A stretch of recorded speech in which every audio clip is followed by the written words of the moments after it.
नमस्कार श्रोता, रेडियो कान्तिपुरको नियमित कार्यक्रम द हेडलाइनर्स लिएर आज म अनिल बोगटी उपस्थित भएको छु। कार्यक्रममा आज हामी प्रधान न्यायाधीश चोलेन्द्र शमशेर जबरा विरुद्धको महाभियोग प्रस्ताव अघि बढाउने सत्तारूढ दलको तयारीको सन्दर्भमा वरिष्ठ अधिवक्ता सुनिल पोखरेलसँग कुराकानी गर्दैछौँ।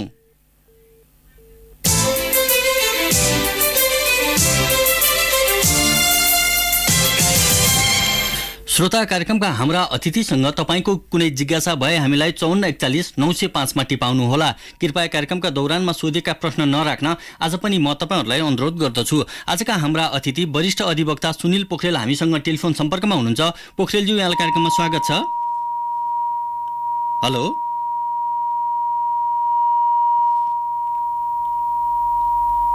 वरिष्ठ अधिवक्ता सुनिल पोखरेलसँग हाम्रो सम्पर्क स्थापित हुन सकेको छैन, केही प्राविधिक समस्या देखिएको छ। प्रधान न्यायाधीश चोलेन्द्र शमशेर जबरा विरुद्ध प्रतिनिधि सभामा दर्ता भएको महाभियोग प्रस्ताव 6 महिनापछि अघि बढेको छ। यसै सन्दर्भमा केन्द्रित रहेर हामीले उहाँसँग कुराकानी गर्न चाहेका छौँ। महाभियोग सिफारिस समितिले प्रधान न्यायाधीशबाट निलम्बित हुनुभएका जबरासँग बयान समेत लिएर छानबिन गरी प्रतिवेदन निर्णयका लागि सदनमा पठाउनुपर्ने प्रावधान तोकिएको छ र अहिले एउटा बहस सुरु भइसकेको के छ भने प्रतिनिधि सभा र प्रदेश सभाको कार्यकाल कहिलेसम्म रहन्छ भन्ने जुन खालको अन्यल देखिएको छ, यो अन्यलका बीचमा महाभियोग प्रस्ताव किन अघि बढाइयो भन्ने प्रश्नहरू पनि उठ्ने गरेका छन्। यसै विषयमा केन्द्रित रहेर हामी कुराकानी गर्दैछौँ वरिष्ठ अधिवक्ता सुनिल पोखरेलसँग। उहाँ हामीसँग टेलिफोन सम्पर्कमा आइसक्नु भएको छ। पोखरेलज्यू, धन्यवाद। निलम्बित प्रधान न्यायाधीश चोलेन्द्र शमशेर जबराको महाभियोगमाथि छलफल संसदमा गरेर छानबिन समितिमा पठाइएको छ। यो प्रस्ताव जसरी अघि बढाउन खोजिएको, यसलाई कसरी र कति सौभाग्य मान्न सकिन्छ? मैले यसलाई दुईटा किसिमले हेरेको छु। यो अचानक पनि आएको छ भने, अर्को यो गलत समयमा पनि अगाडि बढ्यो कि जस्तो लाग्छ मलाई। दलहरूले चाहेको भए यो प्रस्तावलाई अलि अगाडि नै टुङ्गो लगाइसक्नु पर्ने थियो र सक्ने पनि थिए। तर अहिले निर्वाचन घोषणा भइसकेपछि अहिलेको प्रतिनिधि सभाका सदस्यहरूको पद छ कि छैन, रहेको छ कि छैन भन्ने एउटा विवाद छ। अर्को टाइमिङको हिसाबमा पनि जुन त्यो महाभियोग प्रस्ताव समिति छ उसलाई 3 महिनाको समय दिएको छ र यो 3 महिनासम्म चाहिँ यो प्रतिनिधि सभा नरहने नै देखिन्छ। सरकारकै प्रस्ताव अनुसार पनि हो भने नोमिनेसनको अघिल्लो दिनसम्म मात्रै पद रहने भएको हुनाले पनि यो सभा नरहने देखिन्छ। त्यसले गर्दाखेरि प्राविधिक हिसाबमा पनि यो प्रस्ताव अगाडि बढ्छ जस्तो लाग्दैन मलाई। र वैधानिकताको पनि प्रश्न भएको हुनाले चाहिँ यो गलत समयमा र अचानक ल्याइएको छ। यो किन ल्याइएको हो, पास गर्न ल्याएको हो या त्यतिकै तुहाउनको लागि ल्याएको हो भन्ने कुरामा चाहिँ गम्भीर आशंका उठेको छ। फागुन 1 गते महाभियोग प्रस्ताव दर्ता भएकोमा संसदमा समिति बनाएर अघि बढाउने तयारी भइरहेका बेला यसअघि पनि अचानक संसद बन्द गरिएको थियो। अहिले चुनाव घोषणा भएपछि संसदको कार्यकालबारे नै विवाद उत्पन्न भएका बेला महाभियोग प्रस्ताव अघि बढाउन खोजिएकाले थुप्रै आशंका छ। तपाईले पनि त्यसलाई नै इंकित गर्नुभयो। यसले हेर्दा त सत्तारूढ दलहरूले गलत गर्दैछन् देखादेख भन्ने कुरा त प्रश्न भयो नि, होइन? त्यसमा शंका गर्नुपर्ने ठाउँ छैन। मलाई लाग्छ त्यो तपाईले भनेको कुरा सही हो। यदि सरकारले यो प्रस्ताव अगाडि बढाउन खोजेको थियो भने अलि अगाडि समय लिएर बढाएको थियो भने यो प्रस्ताव पास हुनलाई 2/3 को बहुमत चाहिन्छ। र 2/3 भनेको प्रतिपक्ष बिना पुग्दैन। हिजोको बेलामा अलि अगाडि यसलाई प्रस्ताव अगाडि बढाएको भए सायद मलाई लाग्छ प्रतिपक्ष पनि यो प्रस्तावको निर्णयको प्रक्रियामा आउनको लागि बाध्य हुन्थ्यो या उसले आफ्नो किताब क्लियर गर्नुपर्ने हुन्थ्यो। आजको दिन यस्तो भयो कि संसदको वैधानिकतामा प्रश्न छ, निर्वाचनमुखी भइसकेको छ र हिजो तपाईले नागरिकता विधेयकको विषय हेर्नुभयो भने जम्मा 45 जना मात्रै सांसद उपस्थित भएको थिए।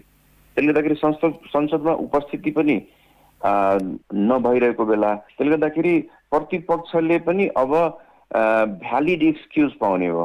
निर्वाचनमा हाम्रा सांसदहरू सबै बाहिर गइसकेका छन्, त्यसले गर्दा हामी उपस्थित हुन सकेनौँ भन्ने भ्यालिड ग्राउन्ड पाउने भयो र सरकारको पक्षलाई पनि त्यो हुने भयो। उहाँसँगको हाम्रो सम्पर्क विच्छेद भएको छ। वरिष्ठ अधिवक्ता सुनिल पोखरेलसँग आज हामीले निलम्बित प्रधान न्यायाधीश चोलेन्द्र शमशेर जबरा माथिको महाभियोगको प्रस्तावको विषयमा छलफल गरिरहेका थियौँ। यो विषयमा संविधानविद अनि कानुन व्यवसायीहरूको नै फरक धारणाहरू प्रकट भइरहेका छन्। कतिपयले के भनेका छन् भने संसदमा प्रशस्त समय र प्रस्तावकहरूको ऊर्जा हुँदा महाभियोग प्रस्ताव थन्काइएको र अहिले प्रस्तावक नै लगभग गलेको अवस्थामा अघि बढाउनु स्वाभाविक नभएको भन्ने प्रतिक्रिया छ भने कतिपयले भने ढिलै भए पनि प्रक्रिया अघि बढेकाले यसलाई सन्तोषजनक मान्नुपर्ने बताएका छन्। यसैबीच हाम्रा आजका अतिथि वरिष्ठ अधिवक्ता सुनिल पोखरेलसँग हाम्रो सम्पर्क स्थापित भएको छ। पोखरेलज्यू, अघि मैले कुरा गर्न चाहेको जसरी चाहिँ महाभियोग प्रस्ताव अगाडि बढाउन खोजिएको छ, यो हेर्दा चाहिँ सत्तारूढ दलहरूले निलम्बित प्रधान न्यायाधीश चोलेन्द्र शमशेर जवाराको कार्यकाल मङ्सिर 27 गते सकिन्छ, त्यसकारण यसलाई आलटाल गर्दै जाउँ, यो सोतै जान्छ, हामीले किन टाउको दुखाइरहनु पर्यो र भन्ने आशय अथवा मनसाय प्रकट भएको चाहिँ देखिन्छ कि देखिँदैन? हो, एकदमै प्रष्ट रूपमा त्यो देखिन्छ र त्यसमा मलाई लाग्छ उहाँहरूले प्रतिपक्षलाई पनि सजिलो पारिदिनु भयो। किनभने प्रतिपक्ष यसमा निर्णयमा जाने कि नजाने भन्नेमा थियो। अब सरकार र प्रतिपक्षको चाहिँ दुईटैको कुरा मिले जस्तो देखिन्छ। त्यसले गर्दाखेरि मैले अघि नै बताएँ कि त्यो छानबिन समितिको प्रस्ताव आएर 3 महिनाभित्र उसलाई भनेको छ, त्यो आएर यो छलफलमा जाँदा नै यो संसद चाहिँ रहँदैन। त्यसले गर्दाखेरि अल्टिमेटली के हुन्छ भन्दाखेरि पनि कुनै निर्णय नगर्ने, यसलाई चाहिँ त्यत्तिकै टुहाएर जाने नै देखिन्छ। व्यक्ति राम्रो होला, असल होला, नराम्रो होला, खराब होला, जे भए पनि कसै विरुद्ध परेको मुद्दामा चाहिँ उसले समयमै कानुनी उपचार पाउनुपर्छ भन्ने यो कानुनको सर्वोपरि मान्यता हो। महाभियोगलाई पनि त्यस्तै एउटा मुद्दा मान्ने हो भने त चोलेन्द्र शमशेर जवारामाथि अन्याय गर्दै त छैन हाम्रो संसदले? त्यो व्यक्ति एउटा तपाईँको पाटो पनि हो, तर मैले संसदको विश्वसनीयताको विषय एउटा महत्त्वपूर्ण हुन्छ। हामीले संसदीय लोकतन्त्रमा तपाईँले कुनै चिज मुभ गर्नुभयो भने, जस्तै उहाँमाथि लागेका तमाम आरोप छन्, न्यायपालिकाको स्वतन्त्रताको जगेर्ना गर्न नसकेको, बिचौलियाको विषय, रञ्जन कोइरालाको मुद्दा, कार्यपालिकासँग हिस्सेदारी गरेको विषय भनेर तमाम आरोप छ उहाँमाथि। त्यो आरोप के हुन्छ भन्दाखेरि भने छानबिन समितिमा गइसकेपछि उहाँले त्यो आरोपको विरुद्धमा आफूले प्रतिवाद गर्ने, आफ्नो कुरा राख्ने अवसर प्राप्त गर्नुपर्ने हुन्छ हाम्रो कानुनी व्यवस्था। अब त्यो केही पनि नगरेर तपाईँले प्रस्ताव यसरी ल्याउने र यसलाई टुहाएर जाँदाखेरि एउटा विषय चाहिँ के हुन्छ भने अहिले यो चोलेन्द्र शमशेरको विषय मात्रै भएन कि यो 25% को हतियार चाहिँ अदालतमा अब प्रभावशाली रूपमा रहिरहन्छ कि भन्ने डर भयो। पास पनि गराउनु परेन, फेल पनि गराउनु परेन, 25% लगाइदियो। हिजो सुशीला कार्कीकोमा पनि प्रयोग गरिएको थियो, यद्यपि राणाको र कार्कीको परिस्थिति चाहिँ नितान्त फरक छ, तर त्यो 25%ले महाभियोग लगाउने अनि निर्णय नगर्ने, त्यतिकै राखिदिने। त्यसले गर्दा सुशीला कार्कीको मुद्दामा अस्ति संवैधानिक इजलासमा 3टा प्रश्नहरू गम्भीर रूपमा उठेको थियो। एउटा, महाभियोगको प्रस्ताव दर्ता हुनासाथ निलम्बन हुन्छ कि हुँदैन, एउटा विषय। एउटा अर्को विषय भनेको महाभियोगको प्रस्ताव दर्ता गरिसकेपछि निलम्बन अनन्तकालसम्म जान्छ कि जाँदैन, दोस्रो विषय। र कुनै मुद्दाको विषयमा, कुनै मुद्दा फैसला गरेको विषयमा इम्पिचमेन्ट अगाडि बढ्छ कि बढ्दैन। र दोस्रो प्रश्न जुन छ नि, निलम्बन अनन्तकालसम्म जान्छ कि जाँदैन, त्यसको अवस्था के हो भन्ने जुन प्रश्न छ, त्यो चाहिँ अब गम्भीर रूपमा उठ्ने भयो र यसले न्यायालयलाई कहाँ पुर्याउँछ भन्ने कुरा चाहिँ हामीले पछि यसका प्रभावहरू देखिँदै जान्छन्। जस्तो चुनाव घोषणा भइसकेको अवस्थामा असोज को चाहिँ पहिलो सातासम्म चाहिँ संसदको कार्यकाल रहन सक्छ, किनभने निर्वाचन आयोगले समानुपातिकको बन्द सूची बुझाउने कार्यतालिका चाहिँ त्यही अनुसारले बनाएका कारण चाहिँ त्यो बेलासम्म हुन्छ भनेपछि मङ्सिरमा चाहिँ उहाँको कार्यकाल सकिने भयो भने यदि संसदको कार्यकाल सकिएको अवस्थामा उहाँ चाहिँ फर्केर आउने वातावरण बन्छ कि बन्दैन, अथवा त्यस्तो खालको आधार चाहिँ हुन्छ कि हुँदैन भन्ने एउटा प्रश्न छ नि, यसमा तपाईँको मत के हो? दुईटा विषय छ। एउटा, उहाँको महाभियोगको प्रस्ताव तुइयो भने मानौँ न, पार्लियामेन्ट डिजल्भ भयो भने त्यो प्रस्ताव के हुन्छ भन्दाखेरि मेरो व्यक्तिगत कुरा के हो भन्दाखेरि भने संसदमा विचाराधीन सबै प्रस्तावहरू चाहिँ तुएर जान्छन्। अब उहाँ फर्किनुहुन्छ कि फर्किनुहुन्न भन्नको लागि एउटा प्राविधिक विषय छ, किनभने उहाँको विरुद्ध प्रस्ताव दर्ता भएपछि सभामुखले सर्वोच्च अदालतमा पत्र पठाएपछि निलम्बन हुनुभयो। त्यसले गर्दाखेरि त्यो प्रस्ताव त्यहाँ तुइए तापनि सभामुखले पत्र पठाएर सर्वोच्चलाई त्यो कुराको जानकारी गराउनुहुन्छ कि गराउनुहुन्न। त्यो गराउनु भएन भने उहाँ फर्किने अवस्था केही पनि रहँदैन। किन भन्दाखेरि हिजो पनि सभामुखले तपाईँको माधव नेपालका केही सांसदहरूको बारेमा जानकारी नगराएर अड्काएका कारणले ती सांसदहरू आजसम्म जीवित छन्, मतलब चलिरहेछन्। त्यसले गर्दाखेरि प्रस्ताव तुइए तापनि त्यसको जानकारी चाहिँ सर्वोच्च अदालतलाई सभामुखले कि निलम्बन उहाँको रहेन भन्ने कुरा जानकारी गराउनु भयो भने मलाई लाग्छ तपाईँले भने जस्तो उहाँ फर्किने अवस्था अथवा के गर्नुहुन्छ थाहा छैन, तर गराइएन भने चाहिँ उहाँ फर्किने अवस्था चाहिँ अझै पनि रहँदैन। तर प्रस्ताव चाहिँ कायम रहन्छ, जीवित रहन्छ जस्तो मलाई लाग्दैन। तर महाभियोग प्रस्ताव त कुनै विधेयक जस्तो होइन, एउटा अधिवेशनमा चाहिँ भएन भने अर्कोमा अधिवेशनमा सर्न सक्छ, तर संसदकै कार्यकाल सकियो भने त्यो विधेयकको चाहिँ औचित्य हुँदैन, नयाँ ल्याउनुपर्छ भन्ने तर्क छ। विधेयक र महाभियोग प्रस्ताव एउटै हो? तपाईँले यसलाई अब ठ्याक्कै हामी कहाँ यो पहिलो हो महाभियोग प्रस्ताव यसरी एउटा हाउसबाट अर्को हाउसमा गइरहेको। तर तपाईँले संविधान सभा हेर्नुभयो भने पहिलो संविधान सभा विघटन भएपछि दोस्रो संविधान सभाले त्यो संविधान सभामा छलफल गरेको विषयलाई निर्णय गरेर अनरसिप लिएको थियो। त्यो स्वतः बिउतेर आएको थिएन। अब संविधान बनाउने विषय त एउटा सभाबाट अर्को सभामा जाँदाखेरि काम नलाग्ने भएर तुइन्छ भने यो महाभियोगको प्रस्ताव चाहिँ एउटा संसदबाट अर्को संसदमा चाहिँ सर्छ भन्ने कुरा चाहिँ कल्पना गर्न सकिँदैन। यो अन्य प्रस्ताव जस्तै हो। त्यो प्रस्तावहरू तुइएपछि यो पनि कायम रहन्छ जस्तो लाग्छ मलाई।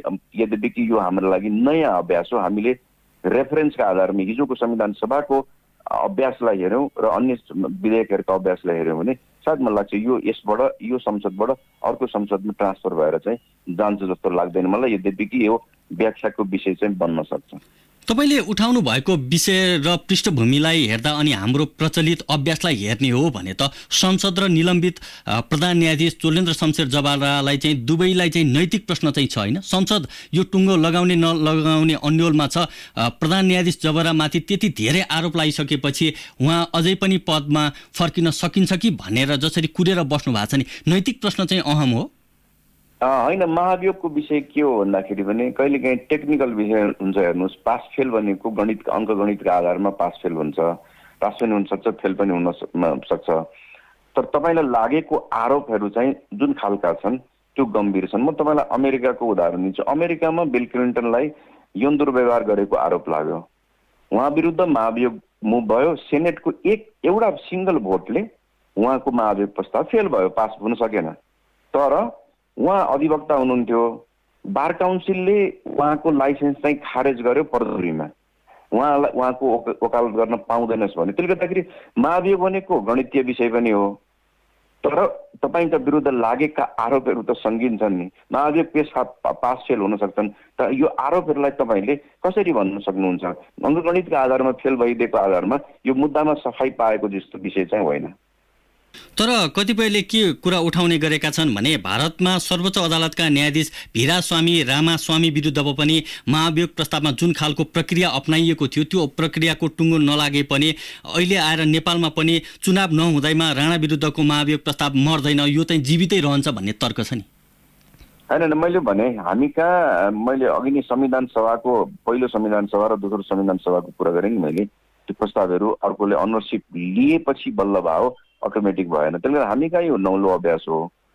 अब फेरि यो हाम्रो यो रेगुलर पार्लियामेन्टको प्रोसेसमा गइसकेपछि प्रतिनिधि सभा एउटा विघटन हुने अर्कोमा आउने भनेपछि अन्य विधेयकहरू चाहिँ एउटाबाट अर्कोमा नजाने, यो चाहिँ जाने भन्ने कुरा चाहिँ कहीँ पनि लेखिएको गरिएको नभएको हुनाले यो अभ्यासको रूपमा हामीले लिनुपर्छ। र हामीसँग एउटा मात्रै अभ्यास भनेको संविधान सभाको हिजोको विषय छ। त्यसले गर्दाखेरि यो विषय चाहिँ मैले अघि नै पनि भने मेरो व्यक्तिगत विचारमा भन्नुहुन्छ भने यो प्रतिनिधि सभाबाट नयाँ प्रतिनिधि सभामा सर्दैन। यद्यपि कि भारतको आफ्नो उदाहरण छँदैछ। जस्तो महाभियोग प्रस्ताव ढिलो भएको विषयमा भोलि सर्वोच्च अदालतमा रिट दर्ता हुने अनि अदालतले त्यो विषयमा बोल्ने सम्भावना हुन्छ कि हुँदैन? मलाई लाग्छ सुशीला कार्कीको जुन मुद्दा अस्ति सुनवाई भएर निर्णय सुनाउनेमा गएको छ त्यही मुद्दाबाटै बोल्छ होला। मैले अघि नै तपाईँलाई 3टा बुँदा भनेको थिएँ नि, मेजर रूपमा त्यो 3टा बुँदामा चाहिँ बोल्छ।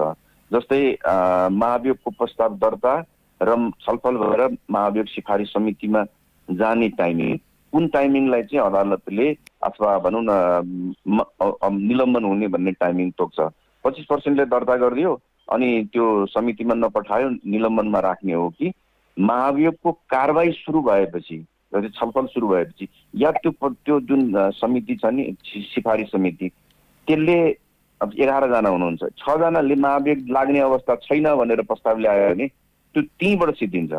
तर 6 जना बहुमतको निर्णयले लाग्ने भनेर ल्याएपछि त्यो फर्मली संसदमा दर्ता हुन्छ र अनि कारबाहीको प्रक्रियामा गएपछि निलम्बन हुने भन्ने कुरा जुन छ नि त्यो मलाई लाग्छ सर्वोच्च अदालतले व्याख्या गर्छ। त्यो व्याख्याको प्रश्न रहन्छ। अर्को विषय यो मुद्दा र त्यो सुशीला कार्कीको मुद्दामा एउटा कमन विषय के छ भने त्यो मुद्दामा आइजिपीको मुद्दामा फैसला तैँले यसरी गरिस् भनेर महाअभियोग लगाइएको थियो। यो मुद्दामा रञ्जन कोइरालाको मुद्दामा सजाय घटाइस् भनेर लगाइएको छ। मुद्दा विशेषमा फैसला गरेका उहाँसँगको सम्पर्क फेरि पनि विच्छेद हुन पुगेको छ। वरिष्ठ अधिवक्ता सुनिल पोखरेलसँग आज हामीले निलम्बित प्रधान न्यायाधीश चोलेन्द्र शमशेर जबरा विरुद्धको महाभियोग प्रस्ताव संसदमा जसरी अघि बढेको छ, संसदमा एक दिन छलफल भएपछि छानबिन समितिमा पठाइएको छ र यसले सिर्जना गरेका बहसमा केन्द्रित रहेर हामीले कुराकानी गरिरहेका छौँ। उहाँले केही कुराहरू के राख्नु भएको छ भने कि यो प्रस्ताव महाभियोग प्रस्ताव अघि बढ्न सकेन, संसदको कार्यकाल सकियो भने चाहिँ त्यो चाहिँ स्वतः नै चाहिँ जान सक्छ भन्ने खालको उहाँको टिप्पणी थियो, उहाँको तर्क थियो। र यसैबीच हाम्रा प्राविधिक मित्रले दिनुभएको जानकारी अनुसार वरिष्ठ अधिवक्ता सुनिल पोखरेलसँगको हाम्रो सम्पर्क फेरि पनि स्थापित भएको छ। पोखरेलज्यू, हजुर हजुर, तपाईँले गर्नुभएको कुराकानीलाई नै मैले जोड्न चाहेँ कि तपाईँले अघि भन्नुभयो सभामुखले चाहिँ महाभियोग प्रस्ताव टुङ्गिएको नटुङ्गिएको भन्ने जानकारी सर्वोच्च अदालतलाई दिएन भने त्यहाँ पनि एक खालको दुविधा अथवा आशंका उत्पन्न हुन्छ भन्ने खालको जुन खालको तपाईँले दलिल पेश गर्नुभएको छ नि, यसले हेर्दा त यो अन्यलकै बिचमा चाहिँ जाने देखियो होइन, यो चाहिँ प्रष्ट देखियो होइन। त्यो चाहिँ के हो भने जस्तै 98 जनाले प्रतिनिधिसभा दर्ता गर्नुभयो। प्रधान न्यायाधीश त्यति बेलासम्म निलम्बित हुनु भएन जबसम्म सभामुखको चिठी सर्वोच्च आएन। त्यो चिठी अहिले पनि त्यहाँ सर्वोच्चमा आएर बसिरहेछ। अब अर्को चिठी पठाएर त्यो प्रस्ताव चाहिँ तुइयो अथवा फेल भयो पास भयो भनेर जबसम्म सर्वोच्चमा जानकारी आउँदैन तबसम्म मलाई लाग्छ महाभियोगको जुन निलम्बनको प्रक्रिया छ त्यो निलम्बनको प्रक्रिया एज इट इज रहिरहन्छ। त्यसले गर्दा मैले भने त्यो सभामुखको पत्र चाहिँ महत्त्वपूर्ण हुन्छ त्यहाँ सर्वोच्च अदालतमा आउनको लागि, रहन फर्किन अथवा नफर्किनका लागि। त्यो प्रक्रिया बताएको त्यो चाहिँ अगाडिदेखि नै हो। सुशीला कार्कीकोमा पनि महाभियोग दर्ता भयो भन्ने कुरा चाहिँ सुनियो, तर चिठी चाहिँ ढिलो आएको थियो, अलिक ढिलो आएको थियो। अनि ढिलो आएपछि बल्ल उहाँ निलम्बित हुनुभयो। प्रक्रिया नै त्यही हो।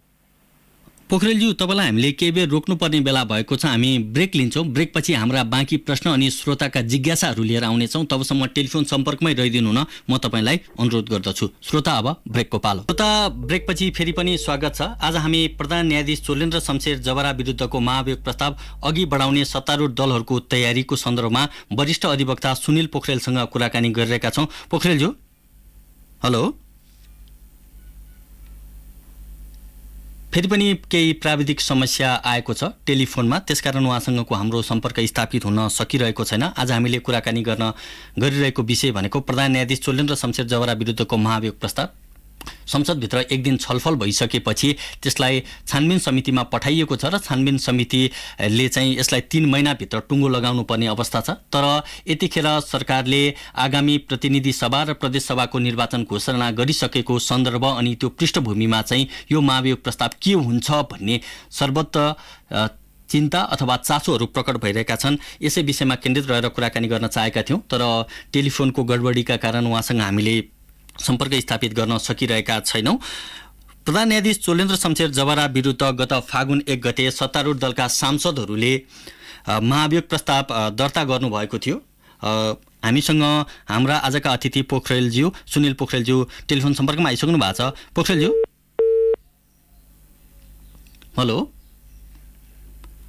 जबरा विरुद्ध 51वटा अभियोगहरू लगाएर आरोप लगाएर गत फागुन 1 गते सत्तारूढ दलका सांसदहरूले महाभियोग प्रस्ताव दर्ता गर्नुभएको थियो। त्यति बेला त्यसपछि केही दिनपछि चाहिँ छानबिन समिति बनाइयो र त्यसलाई अड्काएर राखियो अनि अहिले आएर 6 महिनापछि मात्रै, झन्डै 6 महिनापछि मात्रै यो विषयलाई किन अगाडि बढाइयो भन्ने चर्चा बहस छ। यसमा प्रतिपक्षी नेकपा एमाले अलि बढी विरोध जनाएको छ कि उसले भनेको छ कि समय घड्किसकेपछि यो महाभियोग प्रस्ताव किन अघि बढाउन खोजेको भन्ने आशंका गरेको छ। एमालेका सांसदहरूले गत प्रतिनिधि सभाको बैठकमा पनि यही विषयमा केन्द्रित रहेर कुराकानी आफ्नो चाहिँ धारणाहरू राख्नु भएको थियो भने सत्तारूढ दलका सांसदहरूले भने प्रतिपक्षी एमाले प्रधान न्यायाधीश चोलेन्द्र शमशेर जबरालाई जोगाउन प्रयास गरिरहेको भनेर टिप्पणी गरेका थिए र अहिले जुन बेलामा आए पनि यो कुरा चाहिँ स्वाभाविक थियो भन्ने उहाँहरूको दलिल थियो र यही विषयका कारण चाहिँ एक खालको न्यायिक क्षेत्र तरङ्गित भएको अवस्था छ।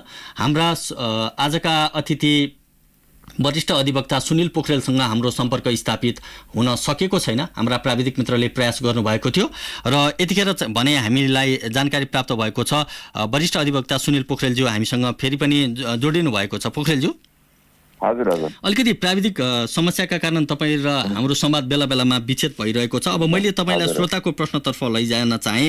बानेश्वरबाट सुभाष पन्तले सोध्नु भएको छ के चोलेन्द्र शमशेर जबरा विरुद्ध लगाएको सबै अभियोग अथवा आरोप पुष्टि हुने आधार छ? केही प्रमाणहरूका आधारमा त्यो आरोप लगाइएको छ। सायद मलाई लाग्छ त्यो छानबिन समितिले त्यसको बारेमा थप प्रमाण सङ्कलन गरेर त्यसलाई पुष्टि गर्ने अथवा त्यो प्रमाणित हुने नहुने कुरा चाहिँ टुङ्गोमा पुर्याउँछ होला। तर अहिले प्रारम्भिक रूपमा हेर्दाखेरि चाहिँ केही प्रमाणहरू देखेका छन् उहाँको विरुद्ध लागेका आरोपहरूको। धनकुटाबाट तुलसी पुरीले सोध्नु भएको छ न्याय क्षेत्रमा हुने गरेको राजनीतिक हस्तक्षेपकै नतिजा त होइन यही अहिले भइरहेको विषय अनि विवाद भनेर त्यस्तो आशयको प्रश्न राख्नु भएको छ। अलिअलि तपाईँले भनेको कुरामा सत्यता छ, त्यो पनि हो। न्याय क्षेत्रमा अलिअलि राजनीतिक हस्तक्षेप भएको र अरू विषयहरू चाहिँ त्यो व्यक्तिको आफ्नो व्यक्तिगत कारणहरू पनि इन्भल्भ छन्। त्यसले गर्दाखेरि त्यो दुईटैको सम्मिश्रण हो आजको परिणाम। अजय पाण्डेले चाबेलबाट सोध्नु भएको छ तपाईँको चाहिँ धारणामा चाहिँ यो संसदको कार्यकाल कहिलेसम्म रहन्छ भनेर सोध्नु भएको छ। मेरो धारणामा यो संसदको कार्यकाल अस्ति निर्वाचन घोषणा भएकै दिन सिद्धिसकेको छ। त्यो तीनटा कारणले मैले एउटा संविधानको धारा 85 मा उल्लेख भएको अगावै विघटन भएमा भन्ने कारण र दोस्रो कारण भनेको संविधानले सभामुख र उपसभामुखको पद जोगायो, अरूको पद नजोगाएको हुनाले निर्वाचन घोषणा भइसकेपछि उहाँहरूको पद गयो भन्ने नै मेरो मान्यता हो। महेश बानियाले बालुवाटारबाट सोध्नु भएको छ कि अहिले यतिखेर एउटा विवाद फेरि पनि अदालतभित्र भ्रष्टाचार भयो भन्ने विषय आएको छ। यो विषयमा चाहिँ अख्तियारले छानबिन गर्न सक्छ कि सक्दैन भन्ने आशयको प्रश्न राख्नु भएको छ। हामीले संविधानमा अदालत र सेनालाई अख्तियारको छानबिनको दायराभन्दा बाहिर राख्यौँ। यद्यपि कि अदालतभित्र भएको भ्रष्टाचारको छानबिन हुनुपर्छ, त्यसको आफ्नै संयन्त्र हुन्छ र त्यस्तो देखिएको खण्डमा चाहिँ अख्तियारले अदालत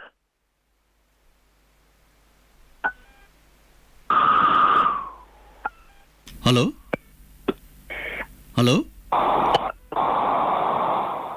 फेरि पनि टेलिफोनमा केही समस्या आएको छ। उहाँसँगको हामीले कुराकानीलाई अगाडि बढाउन सकेनौँ। श्रोता माफ गर्नुहोला, हामीले समय अवधिभन्दा केही मिनट अगाडि छोड्नु परेको छ। प्राविधिक समस्याका कारण आज हामीलाई सुनेर साथ दिनुभयो। भोलि हामी नयाँ विषयवस्तुमा सम्बन्धित अतिथिसँगको कुराकानी लिएर आउने नै छौँ। तबसम्मका लागि न्युज डेस्कका सम्पूर्ण सहकर्मी प्राविधिक मित्र नवराज भण्डारी अनि म अनिल बोगटीलाई आज्ञा दिनुहोस्। नमस्ते।